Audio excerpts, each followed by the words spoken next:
رمضان المبارک کے آخری عشرے کی پہلی طاق رات ہے اور لیلۃ القدر کی تلاش کا پہلا موقع ہے۔ اس رات سے رب تعالیٰ کی رحمتوں کی سعادت شروع ہوتی ہے، برکتیں ملتی ہیں، انعامات کی بارش چھما چھم برستی ہے۔ یہ رات اللہ کی رحمتوں کے حصول اور پچھلے گناہوں کی معافی کا بہترین موقع ہے۔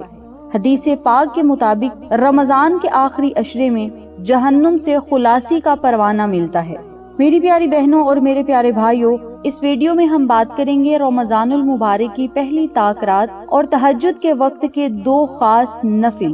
تہجد کے وقت یہ 2 رکعت نفل پڑھنے سے رب تعالیٰ آپ کو ہر انعامات سے مستفید کرے گا، دعائیں مقبول کرے گا، حاجات پوری کرے گا، خواہشات پوری کرے گا، پریشانیوں، مصیبتوں، الجھنوں کو ختم کر کے آپ کو اپنے حفظ و امان میں رکھے گا اور پورا سال جو آپ مانگیں گے انشاءاللہ وہ آپ کا مقدر بن جائے گا۔ یعنی کسی بھی حاجت کے لیے، مراد کے لیے، خواہش کے لیے بھی آپ یہ 2 رکعت نفل پڑھ سکتے ہیں اور خالص اللہ کی رضا کے لیے بھی 2 رکعت نفل پڑھ سکتے ہیں۔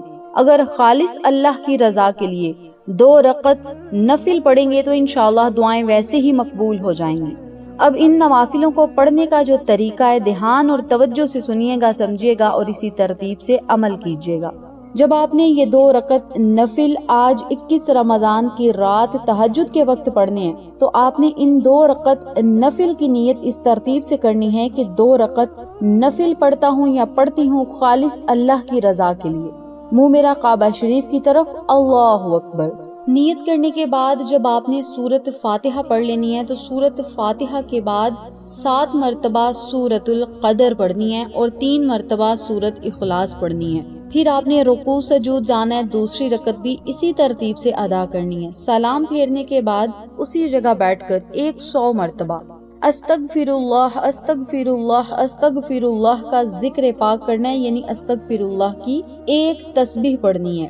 استغفر اللہ گناہوں سے معافی کا ذریعہ بھی ہے، استغفر اللہ پڑھنے سے اللہ راضی بھی ہوتا ہے، استغفر اللہ پڑھنے سے رزق اور دولت کے بند دروازے کھل جاتے ہیں، نصیب کے بند تالے کھل جاتے ہیں، اللہ کی رضا بندہ حاصل کر لیتا ہے۔ اور روایات میں آتا ہے استغفار پڑھنے والے کے گناہ معاف کر دیے جاتے ہیں اور اللہ تعالیٰ اسے جنت الفردوس میں اعلیٰ مقام عطا فرماتے ہیں۔ میری پیاری بہنوں اور میرے پیارے بھائیوں، یہ گھاٹے کا سودا نہیں، 100 مرتبہ، صرف 100 مرتبہ استغفر اللہ استغفر اللہ کی تسبیح پڑھنی ہے۔ جو سب سے خوبصورت تسبیح ہے، سب سے خوبصورت الفاظ ہیں، کلمات ہیں اور ایسے الفاظ ہیں جو اس رات کو 4 چاند لگانے کے ساتھ ساتھ آپ کی زندگی، مقدر اور نصیب کو بھی 4 چاند لگائیں گے۔ یقین کامل کے ساتھ اس تسبیح کو پڑھیے گا اور اپنی تمام حاجات اور مرادوں کو اپنے دل میں رکھ کر ان کلمات کا ذکر پاک کیجیے گا۔ انشاءاللہ رب تعالیٰ جائے نماز سے اٹھنے سے پہلے آپ کی مرادوں کو ضرور پورا کرے گا۔ وہ کلمات کیا ہیں؟ دھیان اور توجہ سے سنیے گا۔ لا حول ولا قوت الا باللہ، لا حول ولا قوت الا باللہ۔ یہ ایسے کلمات ہیں جن کے بارے میں حدیث پاک میں آتا ہے کہ لا حول ولا قوت الا باللہ جنت کے خزانوں میں سے ایک خزانہ ہے، تو اس رات جنت کے خزانوں کو پکڑ لیں۔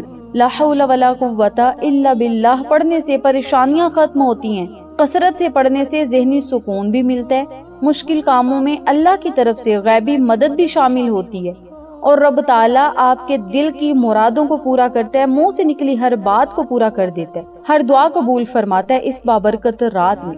آج رمضان المبارک کی پہلی طاق رات ہے اور اس طاق رات میں یہ 2 رکعت نفل جس ترتیب سے میں نے بتایا ہے، جو تسبیحات میں نے بتائی ہیں، ان تسبیحات کو بھی پڑھیں، ان نوافلوں کو پڑھیں، اللہ سے خوب دعائیں کریں، التجائیں کریں، وسیلہ محمد والے محمد کا دیکھ کر رب تعالیٰ سے مانگیں۔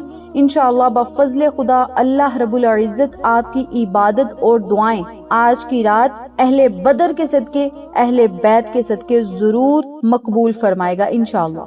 اس ویڈیو کو جتنا زیادہ ہو سکے اپنے پیاروں کے ساتھ شیئر کریں، کامنٹ باکس میں 1 مرتبہ اللہ اکبر ضرور لکھیں، ویڈیو کو لائک کریں، شیئر کریں، چینل کو سبسکرائب کریں، بیل آئیکن کو ضرور پریس کریں طاق رات کی سیریز میں آپ بھی شامل ہو سکیں۔ انشاءاللہ پھر کسی نئے وظیفے یا اچھی معلومات کے ساتھ آپ کی خدمت میں حاضر ہوں گے، تب تک کے لیے اجازت دیں، اللہ نگہبان۔